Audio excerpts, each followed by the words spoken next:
बिस्मिल्लाहिर्रहमानिर्रहीम अस्सलामुअलैकुम। तो आज की वीडियो का टॉपिक है प्रेशर इन लिक्विड्स। काफ़ी इंपॉर्टेंट टॉपिक है। पेपर में ये शॉर्ट भी आ सकता है, लॉन्ग भी आ सकता है और यहाँ से न्यूमेरिकल भी बन सकता है। और इसी की ही कैलकुलेशन है जो आने वाले टॉपिक में भी इस्तेमाल होंगी। तो इस टॉपिक को आपने अच्छे से समझना है, काफ़ी सिंपल सा है। ये क्लास 9 का चैप्टर नंबर 7 है और इस चैप्टर की जो प्लेलिस्ट है उसका लिंक डिस्क्रिप्शन में आपको मिल जाएगा। इसके अलावा बाकी जो आपकी प्लेलिस्ट है वो कैसे मिलेंगी उसका सारा तरीक़ेकार मैं इस वीडियो के लास्ट पर आपको बता दूंगा। इस टॉपिक के अंदर जो इंपॉर्टेंट क्वेश्चन होंगे वो भी इंशाल्लाह साथ साथ हम डिस्कस करते जाएंगे। तो वीडियो अच्छी लगे तो लाइक भी करें, शेयर भी करें और मुझे कमेंट में बताएं भी कि आपको कैसी लगी। और अगर कोई क्वेश्चन हो तो वो भी ज़रूर कमेंट करें। स्टार्ट करते हैं अपने टॉपिक को। Pressure in liquids. इससे पहले वाले टॉपिक में हमने पढ़ा था कि हमारे पास अगर अर्थ है हमारी, तो अर्थ के गिर्द गैसेस का एक गुलाब सा होता है, गैसेस मौजूद होती हैं जिसे हम कहते हैं एटमॉस्फेयर। ये गैसेस क्या करती हैं, ज़मीन के ऊपर प्रेशर डालती हैं। हमने ये चीज़ पढ़ी थी। तो जैसा कि गैसेस ज़मीन के ऊपर प्रेशर डालती हैं तो इसका मतलब है कि गैसेस का भी अपना एक प्रेशर है। सेम यही काम लिक्विड्स में भी होता है। तो लिक्विड्स भी क्या करते हैं, लिक्विड भी आपके ऊपर प्रेशर डालते हैं जब आप किसी लिक्विड के अंदर जाते हो। तो अब ये लिक्विड कितना प्रेशर डालते हैं आपके ऊपर, ये मालूम करते हैं आज की वीडियो में। तो उसके लिए मैं फ़र्ज़ कर लेता हूँ मेरे पास ये लिक्विड मौजूद है और मुझे क्या मालूम करना है कि इस जगह पर कितना प्रेशर डाल रहा है। ओके, मुझे ये मालूम करना है कि इस जगह पर कितना प्रेशर डाल रहा है ये पानी। तो ये मालूम करना है मुझे। इस जगह का जो एरिया है उसे मैं कह देता हूँ ए, और इस एरिए की जो इसकी सरफेस से हाइट है, इस एरिए की जो इस पानी की सरफेस से जो हाइट है उसको मैं कह देता हूँ एच। ठीक है, तो इस पूरे एरिए की जो हाइट है इस पानी की सरफेस से, यहाँ से तो पानी की सरफेस से लेकर इसकी जो पूरी हाइट है उससे मैं कह देता हूँ एच। मतलब ये जो मेरा एरिया ये इतना इतना गहरा, इतनी गहराई पर है पानी के अंदर, तो इसकी हाइट को मैंने क्या दिया, एच कह दिया। अब मालूम मुझे ये करना है कि यहाँ पर इतने इतने हिस्से में जितना पानी मौजूद है वो पानी या फिर कोई भी लिक्विड है, तो वो लिक्विड इसके ऊपर जो प्रेशर डाल रहा है वो कितना प्रेशर डाल रहा है। तो अब प्रेशर करते हैं मालूम। हमें जैसा कि पता है कि प्रेशर किसके बराबर होता है, प्रेशर बराबर होता है फोर्स ओवर एरिया के। तो इसी फार्मूले से हम प्रेशर मालूम करेंगे। तो इस फार्मूले के अंदर हमें ये जो फोर्स है ऊपर ये मालूम सबसे पहले करना पड़ेगी कि यहाँ पर इस एरिया में फोर्स कितनी लग रही है। तो जब हमें फोर्स पता चल जाएगी कितनी लग रही है तो फोर्स की वैल्यू मैं यहाँ पर लिखूँगा तो मेरे पास क्या आ जाएगा, प्रेशर आ जाएगा। तो सबसे पहले हमें करनी है फोर्स की वैल्यू को फाइंड आउट करना है। करते हैं जी। अब लेट्स सपोज जो आपको पता है कि डेंसिटी किसके बराबर होती है, डेंसिटी को कुछ ऐसे लिखा जाता है, डेंसिटी किसके बराबर होती है हमारी, मास ओवर वॉल्यूम के। डेंसिटी बराबर है मास ओवर वॉल्यूम के। वॉल्यूम यहाँ पे डिवाइड हो रहा है, इधर आके क्या हो जाएगा, डेंसिटी के साथ वॉल्यूम मल्टीप्लाई हो जाएगा। यहाँ पे क्या रहेगा मेरे पास, मास रहेगा। अब ये जो वॉल्यूम है, वॉल्यूम कैसे आता है, देखें आपके पास जो होती है हाइट और जो होता है एरिया, जब हम इन दोनों को आपस में मल्टीप्लाई करवाते हैं तो हमारे पास क्या आ जाता है, वॉल्यूम आ जाता है। तो मुझे अगर ये मालूम करना है कि इस सारे हिस्से का वॉल्यूम कितना है तो मुझे क्या करना पड़ेगा, इसके एरिया को मल्टीप्लाई करवाना पड़ेगा इसकी हाइट के साथ। तो ये बात ध्यान में रखिएगा कि जब भी एरिया मल्टीप्लाई होता है हाइट के साथ तो हमारे पास क्या आता है, वॉल्यूम आता है। तो ऐसे करूँगा मैं। अब वॉल्यूम कैसे आएगा, जब मैं इस एरिया और हाइट को मल्टीप्लाई करूँगा तो डेंसिटी वैसे रहेगी मल्टीप्लाई, वॉल्यूम की जगह क्या आ जाएगा, एरिया मल्टीप्लाई हाइट। वो इसलिए क्योंकि जो वॉल्यूम है वो किसके बराबर होता है, एरिया मल्टीप्लाई हाइट के होता है। तो इसलिए मैंने इस वॉल्यूम की जगह एरिया मल्टीप्लाई हाइट लिख दिया इज इक्वल टू एम। ले जी, ये तो मैंने कर लिया मालूम। अब बेसिकली मुझे मालूम क्या करना था, मुझे बेसिकली मालूम करनी थी कि फोर्स कितनी लग रही है इस पर। फोर्स कैसे मालूम करेंगे, देखें जितना इस हिस्से के अंदर पानी मौजूद होगा, इतने इतने हिस्से में जितना इस पानी का वज़न होगा उतने ही इसके ऊपर फोर्स लग रही होगी।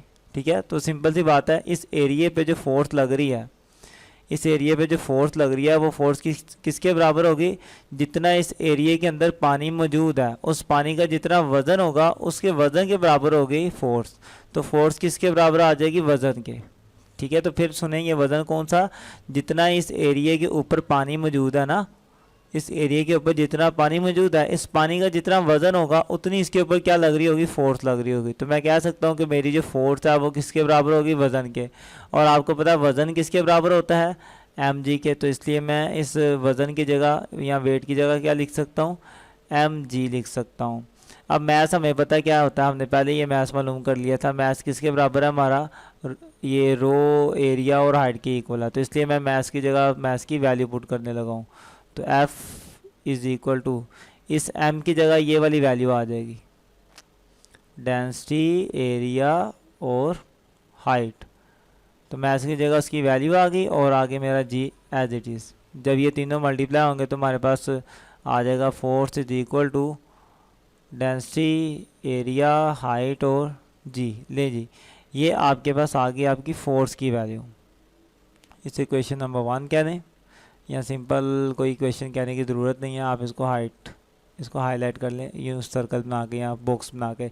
नहीं जी, तो हमारे पास आ गया फोर्स। अब मैं इस फोर्स की वैल्यू को इस फॉर्मूले में पुट कर सकता हूँ। तो जब मैं इस फॉर्मूले में फोर्स की वैल्यू पुट करूँगा तो मेरे पास क्या आ जाएगा, प्रेशर आ जाएगा। अब करते हैं, तो मैं लिखता हूँ कि सिंस का मतलब होता है कि जैसा कि हमें पता है, तो मैं लिखता हूँ सिंस जो प्रेशर है वो किसके बराबर होता है, फोर्स ओवर एरिया के। तो फोर्स की वैल्यू ये हमने निकाली हुई है, तो ये लिख देते हैं।